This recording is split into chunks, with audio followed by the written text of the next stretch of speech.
Well, greetings and salutations, everybody. Welcome to my YouTube channel. My name is John Campea, and this is a companion video. What are companion videos? Well, I'm awfully glad that you asked. See you every day on the John Campea Show, Monday through Friday. We take the second half of the show to take your live comments and questions that you guys send in via the tip link. Thank you guys so much for that support.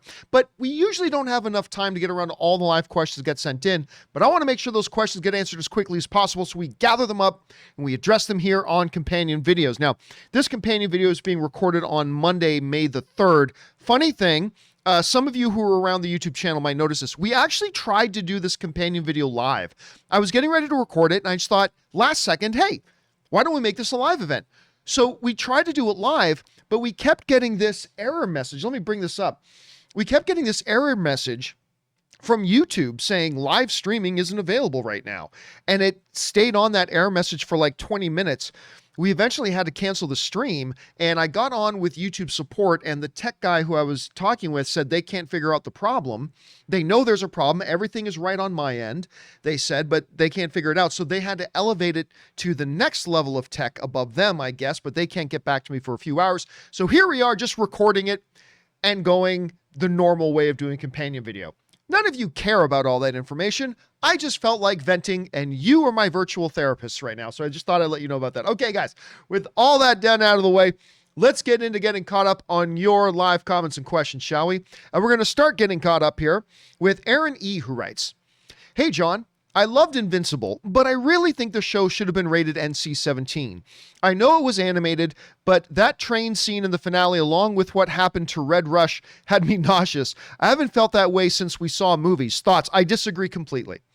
I mean, I get it. I mean, a lot of the stuff was very visceral, and it was very raw and very gory in some places, but the reality is it was animated. It was animated. It was animated gore and violence. And really, to be NC-17, you got to really go. First of all, it's got to be live action. And then it's got to go really above and beyond. The only way an animated thing's getting an NC-17 is like for hardcore sexual stuff. Like, that's pretty much it.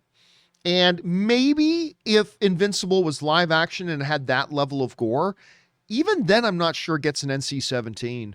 But as an animated thing, it absolutely doesn't. And like I said, without a lot of nudity and sex and things like that, I really don't see him doing it. So personally, I know it made you nauseous, but you're an adult, right? You're an adult. The ratings have nothing to do with adults. Whether something is PG-13, R, or NC-17, that doesn't affect adults at all.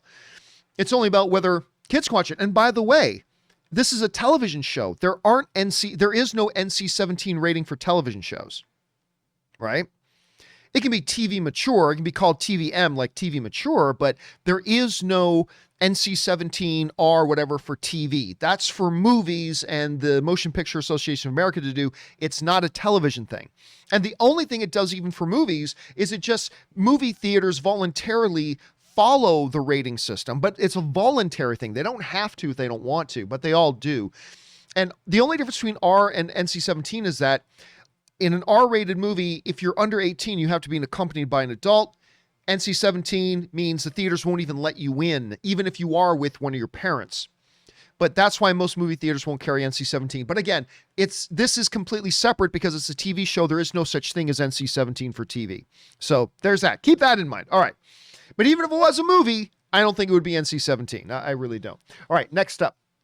We've got, where's that OnlyFans? Of course, the John Campea OnlyFans. Send me $10 or I'll send you naked pictures of my ass. Okay, I'm going to make millions on this. Where's my OnlyFans? Writes, "Hey, John, my wife and I decided to watch the Toy Story quadrilogy, always a good decision, this past Sunday. It had been a while since we saw them. Honestly, these movies have held up amazingly well,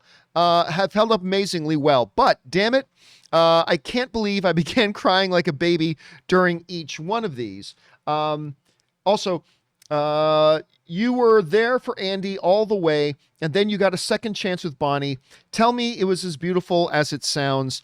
It was. Me equals tears. That line wrecked me more than I care to admit. Toy Story 4 gets a ton of hate for existing, but it's brilliant. Yeah, I've never understood that. It's such an idiotic point of view to say, oh, the last movie was great, don't do another one. Or that's ridiculous. Everybody was saying that after Toy Story 2. after Toy Story 2, and people, they started talking about doing Toy Story 3, everybody denies it now, but I remember there was an ass ton of people going, why are they doing Toy Story 3? Toy Story 2 was perfect. They're going to ruin it. There's no need to do Toy Story 3. And then what happened? They did Toy Story 3. It was amazing. I think it's the best of the series. It got nominated for Best Picture at the Academy Awards, blah, blah, blah. And then you'd think people would have learned their lesson. But no, they announced Toy Story 4. And again, the same chirp, chirp, chirp that we got after Toy Story 2. Oh, why are they doing Toy Story 4? Toy Story 3 was perfect. And it's like, you guys do remember you were saying the same fucking thing after Toy Story 2, right? And look, now you're talking about how great Toy Story 3 is. And yes, Toy Story 4 was awesome. I still prefer, I don't think it's the best of the franchise or anything, but I thought it was incredible, wonderful, a great different ending than the ending of Toy Story 3. I thought it was fantastic. I'm glad you enjoyed it. All right, next up, we've got Jay Bling writes, when I suggested a League of Titans movie, because Jay Bling wrote in about this a couple of days ago, when I suggested a League of Titans movie for the Monsterverse, to me, it's not about going bigger, even though it would be.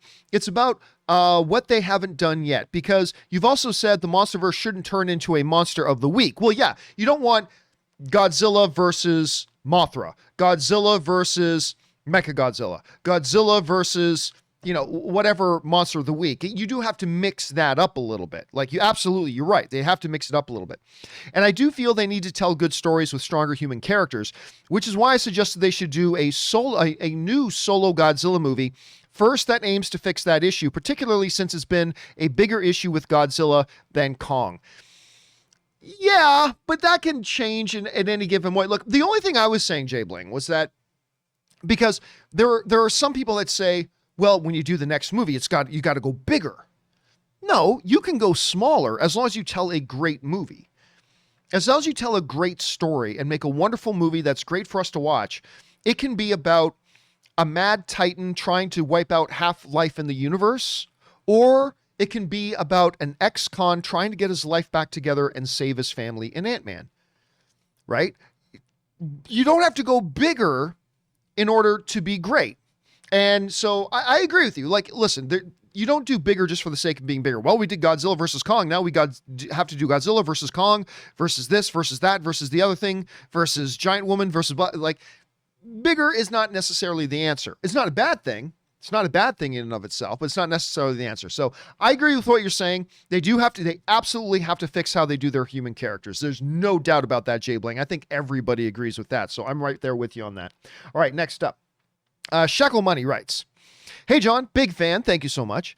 I was wondering, how does Box Office Mojo know how much movies cost to make? Are production companies obliged to declare the cost of a movie? Thanks.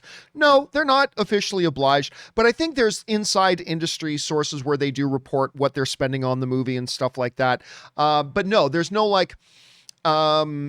it's not like they are under an obligation to release the number that they're spending for a movie. But, shareholders have a right to know it's being spent, so there are official reports, and they probably just have those channels. Look, I don't work at Box Office Mojo, so I don't know for sure. But I just assume it's probably from those, inside industry circulations that they get those number from. Again, I don't work at Box Office Mojo, but that's pretty much my guess on it. I don't think it's that big of a mystery. Anyway, thanks for writing that in, Shekel Money. Next up, Shekel Money also writes, our production companies earn money from watching the trailers to their movies on YouTube. Yeah, I got to imagine that they do. Who earns the money? The publisher companies? It's probably the distributors. The distributors, I'm guessing, because remember, in every movie, there's two major companies at play. The production company that makes the movies, the distribution companies that then take those movies and decide where they go. And they're also the ones responsible for doing all the publicity, spending all the money for the marketing, all the P&A money, all that kind of stuff. So you got the production company that makes the movie, distribution company.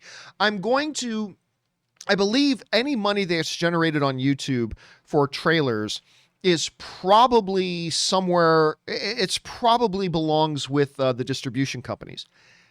Now, the thing is, it's not that much money. It's really not much money.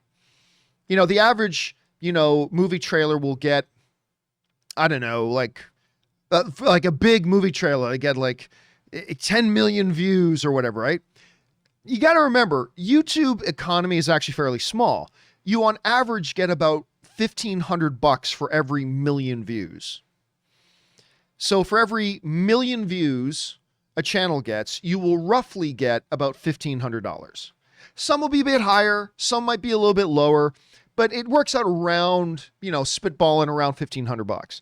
So, a trailer gets 20 million views. Well, great. You're getting $20,000. Or really $30,000. You're getting like $30,000, $40,000, whatever. To you and me, that's huge.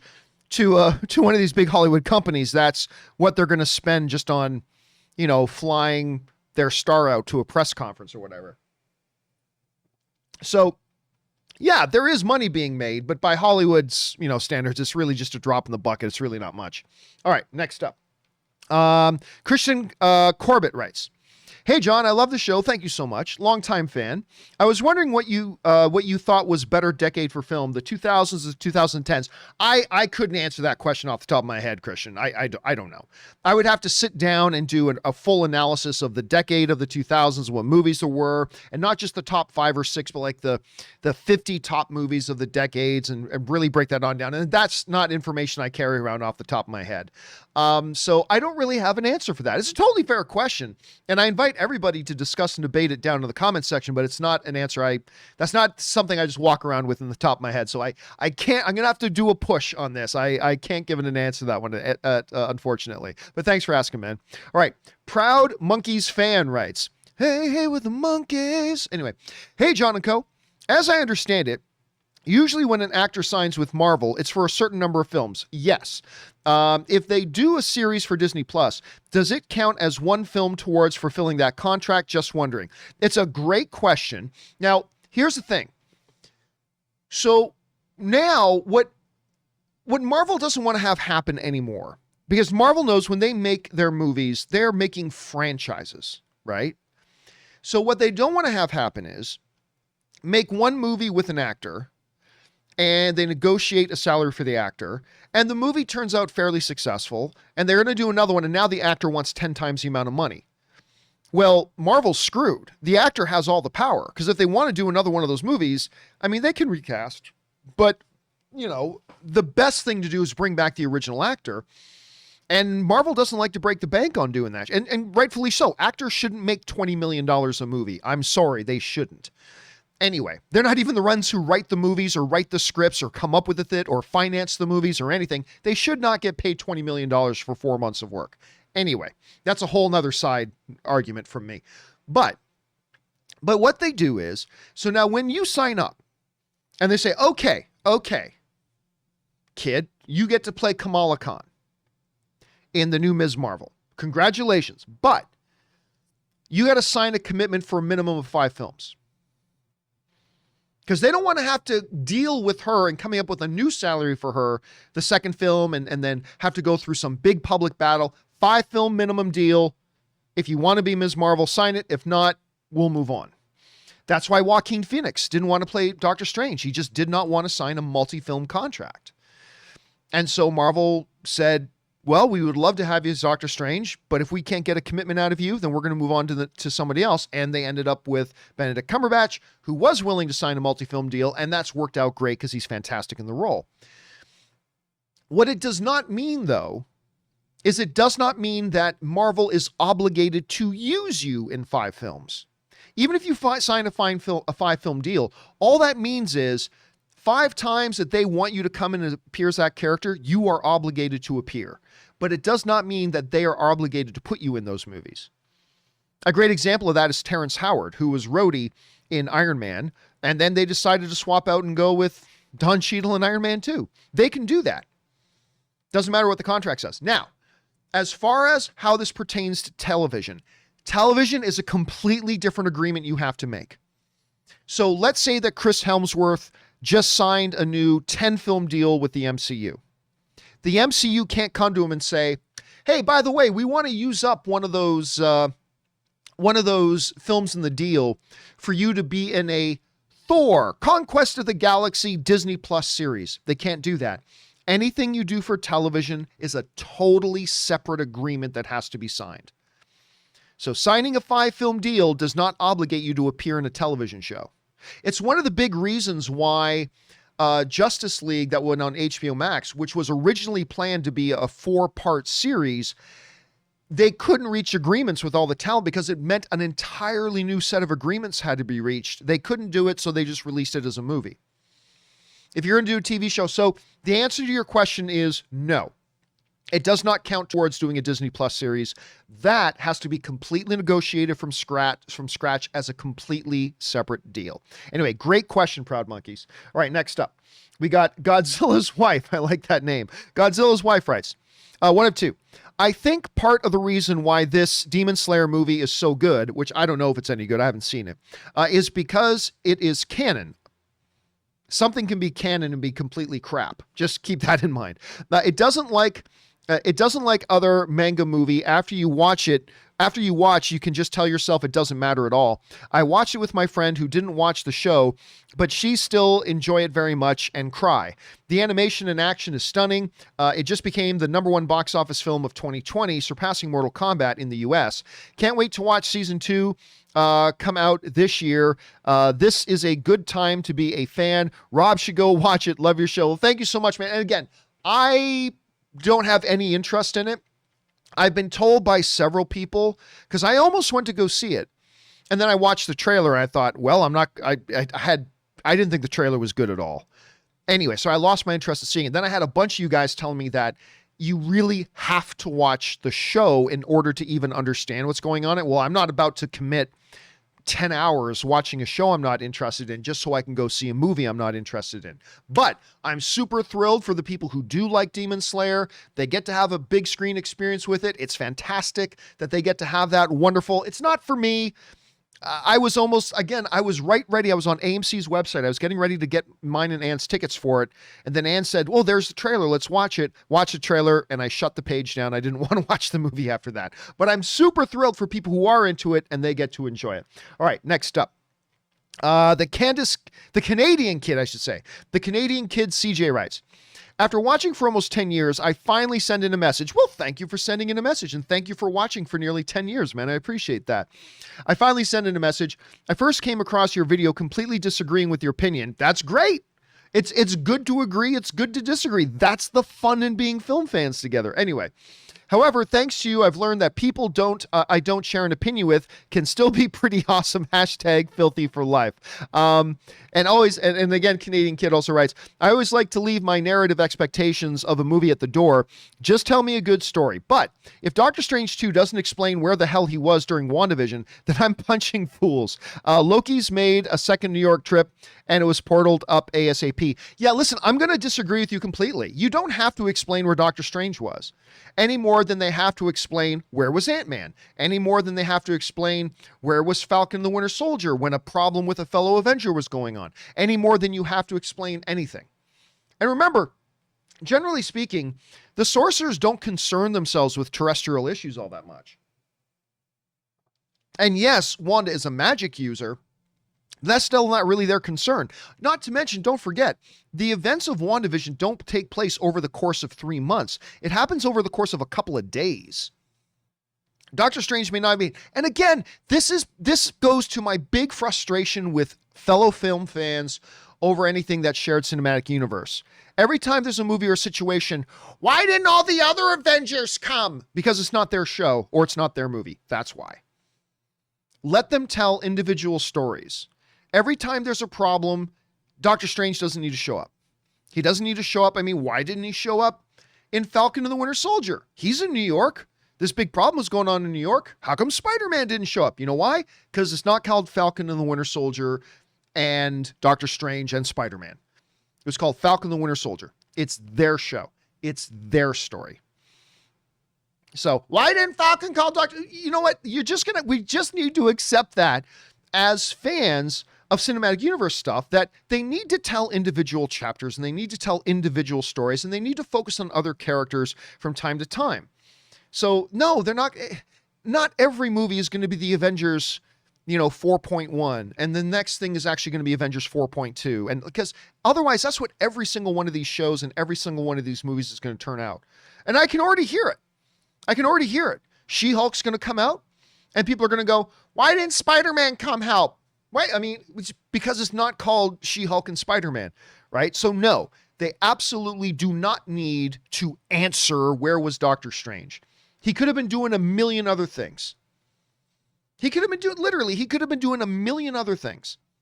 So I'm going to disagree with you on that, brother. I'm going to disagree with you. They do not need to explain that whatsoever. Anyway, next up, we got Lord G writes, here's a recommendation for the John Campea community. FX's Snowfall. I keep hearing great things about it. Just finished their 4th season with a 5th planned. It's a fictional crime drama based on the 80s crack epidemic in Los Angeles, including the CIA's role. It does a good job of explaining why something like this would happen to the black community and how. And the lead actor, Damson Idris, is really fantastic. Slowly, we see the evolution of a drug kingpin in a manner that's far more realistic than Breaking Bad. It's got style, grit, and substance. Watch on Hulu. Yeah, I don't have time to watch everything everybody's watching and everything that looks good. And so I never did get around to watching Snowfall. I don't necessarily plan on it. But everyone that I do know that has watched it really likes it. I mean, and it's a testimony that's made it 4 seasons. I mean, obviously it's doing something really right. And I think the commercials have all looked good. But again, there's a lot of shows on TV that look good to me that I don't have time to watch.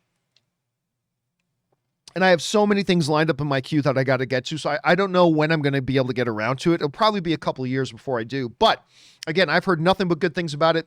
And Lord G, because you just recommended it, I bet there's a bunch of people watching this video right now that were on the fence about checking it out, and now they're going to go watch it. So good for you for doing that, man. All right, next up. BK Dan writes, John, just wanted to put this movie series on your radar, The Gamers. They're on YouTube, about 5 hours total for all 3. It's about a bunch of D&Ders and their games. I've never heard of it, and I've heard most of the role-playing game stuff that gets put out there, but I've never heard of The Gamers. I will keep my eye open for it. Thanks for the recommendation on that, BK Dan. All right, next up, Ryan Lohner writes, the Falcon the Winter Soldier crew are now saying that all those coy references to Steve being gone are because Kevin Feige actually refused to give them any solid info on whether he's still alive, so they had to just fudge it. I told you guys, right? Like if you guys watched our spoiler discussions the day after the Falcon the Winter Soldier episodes would air, and I said, did you notice that all they said was Steve is, they kept saying the word gone. They didn't say dead. They hadn't said died. They didn't say deceased. They didn't say passed on. They said gone, which means he could be on the moon. He could be in Tahiti sipping Mai Tais. He could have just removed himself from the picture. They did not say he's dead. And obviously we know he's not dead because we've seen the reports that, that Chris Evans is secretly signed on. And by the way, these reports didn't come from Gus's gas station movie reviews.fart or any kind of ridiculous sites like that. It came from Deadline. It came from the Hollywood Reporter. Now, Chris Evans and Kevin Feige have denied it, but when it comes from real news sites with like Deadline and the Hollywood Reporter and stuff like that, or Variety or the Entertainment Weekly or the Wrap or whatever, I believe it. I believe it. So yeah, that doesn't surprise me at all, Ryan. It doesn't surprise me at all. All right, next up. Estevel writes, without remorse, Michael B. Jordan was excellent. The story and execution was horrible. I completely agree with both of those sentiments. When your pregnant wife is killed, you don't join a team to go on a mission. You become a lone wolf like John Wick and destroy everyone. No clear purpose, boring villain. Well, I mean, hold on a second, Estevel. Let's not dictate. You and I don't get to say what somebody in that type of a horrible situation would do. You have no idea what somebody in that situation would do. Neither do I. Like maybe he just realized the only way he's going to get justice if he joins up with a team and all that kind of stuff, because he needs the resources. He needs the ability to do that. Again, it's not up to you or I to say what somebody in that sort of situation would do. I'm not going to go into my full review right now. We're going to talk about it on the John Campea Show tomorrow, but I was tremendously disappointed in Without Remorse. Like tremendously disappointed. The action they had was pretty good, although it was badly shot. But the action that they had was pretty good. Some pretty good set pieces. Michael B. Jordan is Michael B. Jordan. He's money. He's absolute money every time he's on screen.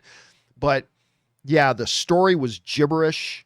There are so many massive logic holes. I mean, really? You wanted him there? then how come this? None of these things make sense if ultimately the bad guys wanted him there. If you haven't seen it, you have no idea what I'm talking about. But if you've seen it, you know exactly what I'm talking about. Yes, it was a bad movie. Without Remorse is a bad movie, which is too bad because if you guys saw me talk about it on the John Campea Show, I was super excited for this thing, especially when the trailers came out. I'm like, sign me up. This looks awesome. But yeah, it ended up being, well, no wonder it went straight to streaming and not to theaters because it's pretty much a lazy fart of a movie. All right, next up. Obster writes, very excited about the sizzle reel that randomly dropped. Eternals looks brilliant. I loved Wakanda Forever as a title, so did I.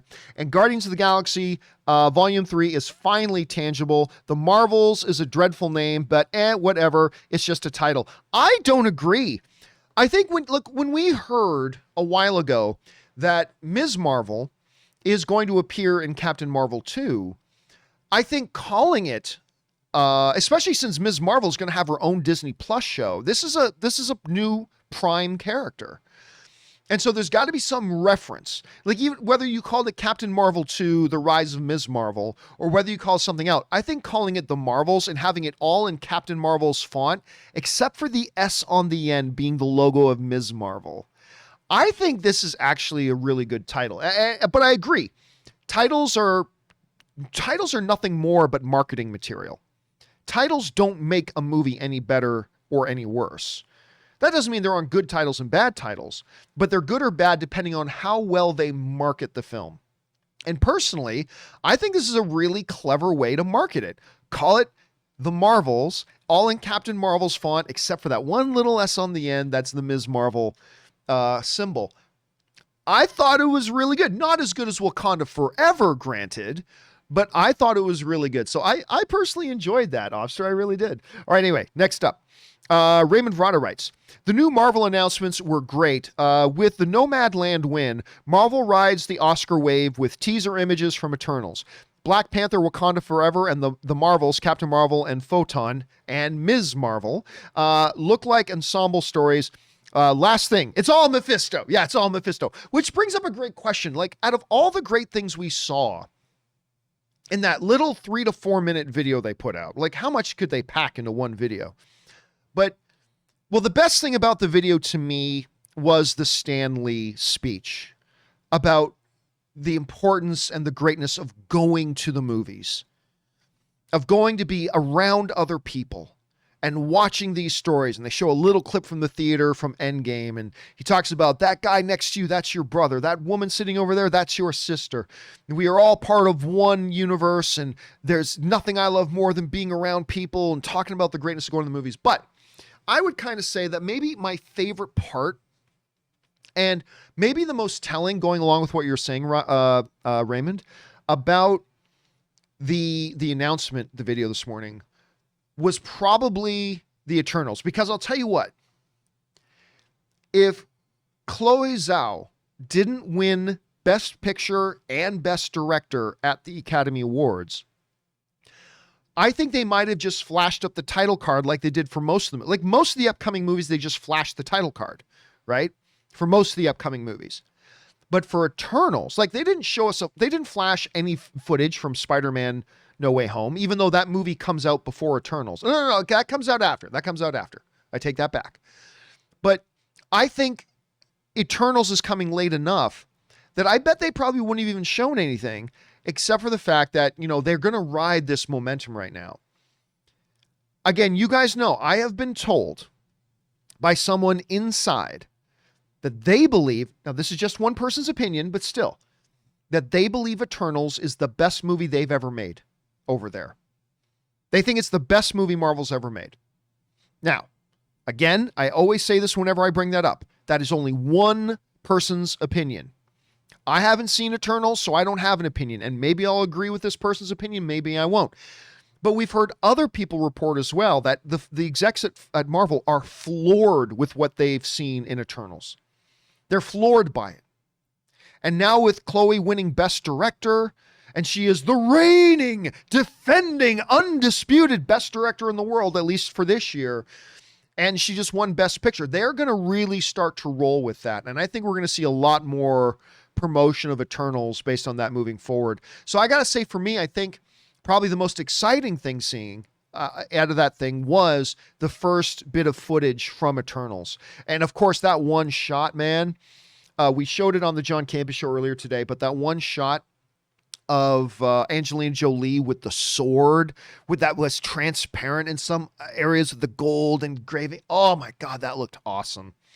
And so to me, that was probably the best thing we saw. Again, the Wakanda Forever reveal title, perfect title. Wakanda Forever is a perfect title. The Marvels, I think that is a great title for that, especially considering Ms. Marvel's going to be in there with Captain Marvel. Just seeing Fantastic Four, even though it didn't have a release date, just seeing it go up there with all these other Marvel films coming. Now, again, noticeable by their absence. Anything regarding Blade, that was noticed. They're making Blade, but still no word on Blade. We know they're doing Deadpool 3, but there was nothing about Deadpool 3. Nothing about X-Men, even though we know eventually there's X-Men are coming, but probably till 2024 or something. But, so there were a number of projects that were very noticeable. Nothing about Captain America 4, even though we just heard that there's going to be a Captain America 4, but whatever. So there were still a number of things noticeable by their absence. But to me, the best thing we saw in there was getting that new footage from the Eternals. Notwithstanding just the Stan Lee opening. But as far as the new stuff and the upcoming slate, I love the stuff they showed us from Eternals, even though it's just a few seconds. But it's that word I made up, that tangibilization. It just was now real. It just now felt real. And it was great for me to see. All right, just got time for a couple more here, guys. Donnie Yasu writes, I love Marvel's love letter to cinema today. So did I. It was so good with Stan Lee's words and everything.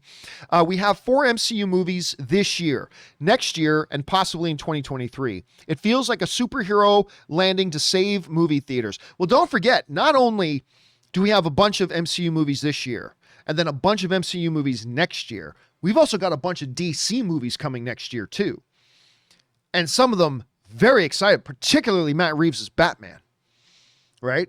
Andy Muschietti's The Flash is coming. So we've got, I believe it's 4 movies, DC movies coming next year. 4, I think it's 4. It's 3 or 4. I think it's 4. Anyway, MC movies. So we got 7 or 8 movies coming in 2022 from the big 2, right? So it is an exciting time, Donnie. It is an exciting time. All right, the next Captain America writes, hey, John, and maybe Rob. Rob's not here, obviously, right now.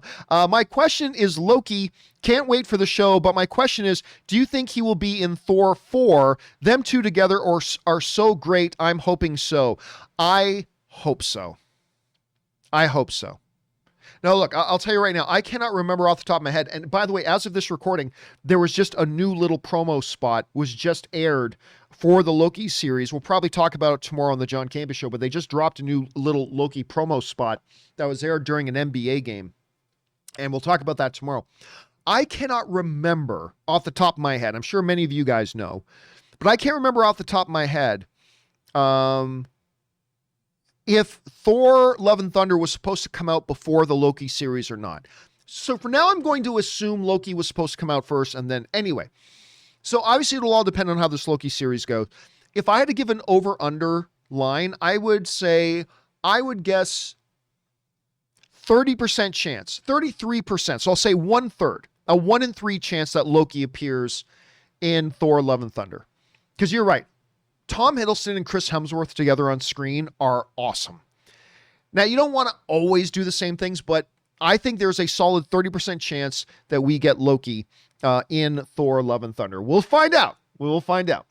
All right, last question of the day, guys. Comes to us from Connor, who writes, have you seen the movie Four Brothers? Oh, yes, I have. With Tyrese Gibson and Mark Wahlberg. Also, don't forget, you have, we were just talking about Terrence Howard. Terrence Howard is in that movie.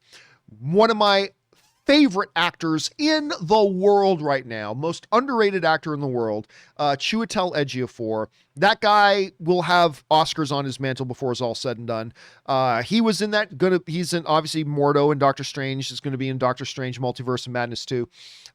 Very good movie. Like not, one of my top 50 all-time favorite movies, but a very, very good movie. Not a lot of people bring it up, but it's quite good. So good on you, Connor. All right, I said that was, I should call it a day. We've gone over a half hour. I told myself I'd only go a half hour on this day. So listen, guys. So tomorrow on the John Campea Show, we'll pick up in the live questions part with Remy, John's famous twin, and onwards. There's just a few pages left here, so come back and join us for that. But for now, guys, that'll do it for this installment of the companion video. Thank you so much for tuning in and watching this. And special thank you to all of you guys who use that tip link and send in those questions and comments, because number one, you give us great fun things to talk about. But number two, when you do it, you're supporting this channel and all of us who are involved here at the John Campea YouTube channel. Thank you guys very, very much for that support. Okay, guys, remember, do the four main things. Stay smart, stay safe, take care of yourselves, and take care of the people around you. That'll do it for me. My name's John Campea, and until next time, my friends, bye-bye.